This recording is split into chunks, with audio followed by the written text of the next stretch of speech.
നമസ്കാരം, news 99 one time ന്യൂസിലേക്ക് സ്വാഗതം.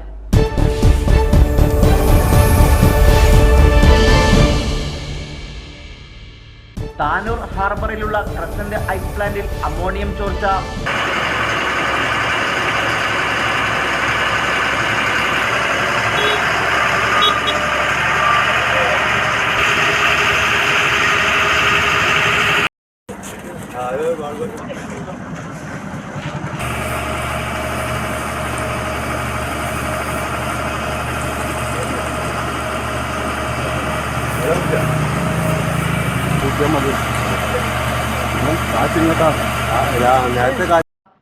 ഇന്ന് രാവിലെ 9 മണിയോടുകൂടിയാണ് അമോണിയം പൈപ്പിലേക്ക് കോൺക്രീറ്റ് സ്ലാബ് അടർന്നു വീണ് അപകടമുണ്ടായത്.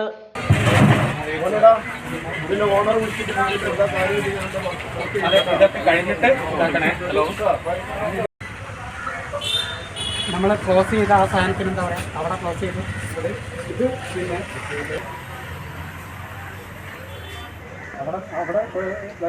പിന്നെ താനൂര് ഹാർബറിന്റെ അങ്ങോട്ട് പോകുന്ന വഴിയിലുള്ള ഒരു ഐസ് ഫാക്ടറിയിൽ ഇന്ന് രാവിലെ ഒരു 9 മണി സമയത്ത് അമോണിയ ഗ്യാസ് പൊട്ടിത്തെറിക്കുകയും പരിസരവാസികളും ജനങ്ങളൊക്കെ വളരെയധികം ഭീതിയിലായിരുന്നു. ഫയർ സർവീസ് വന്ന് ഇപ്പം അതിൻ്റെ കാര്യങ്ങളൊക്കെ നിയന്ത്രിച്ചിട്ടുണ്ട്. ജനങ്ങളെല്ലാം വളരെ ഭീതിയിലാണ്. അങ്ങനെയുള്ള ഒരു ഐസ് കമ്പനി ആകുമ്പോൾ വളരെ ശ്രദ്ധിക്കുന്നതാണ് ഇവിടെ നാട്ടുകാരുടെയൊക്കെ എല്ലാവരുടെ ആവശ്യം. ഇപ്പോൾ ഒന്നുമില്ല, ഇപ്പോൾ വളരെ ശാന്തമാണ്. വളരെ ശ്വാസം കിട്ടാത്ത രൂപത്തിലായിരുന്നു പരിസരവാസികളും ജനങ്ങളും ഭയന്ന് ഓടുകയും ചെയ്തിരുന്നത്. ഫയർ സർവീസ് പോലീസെല്ലാം സ്ഥലത്തെത്തിയിട്ടുണ്ട്. നാട്ടുകാരും താനൂർ പോലീസും താനൂർ ഫയർഫോഴ്സും താനൂർ TDRF വളണ്ടിയർമാരും ചേർന്ന് രക്ഷാപ്രവർത്തനം നടത്തി. സംഭവത്തിൽ ആർക്കും പരിക്കില്ല. സംഭവസ്ഥലം താനൂർ നഗരസഭാ ചെയർമാൻ റഷീദ് മൗര്യ സന്ദർശിച്ചു.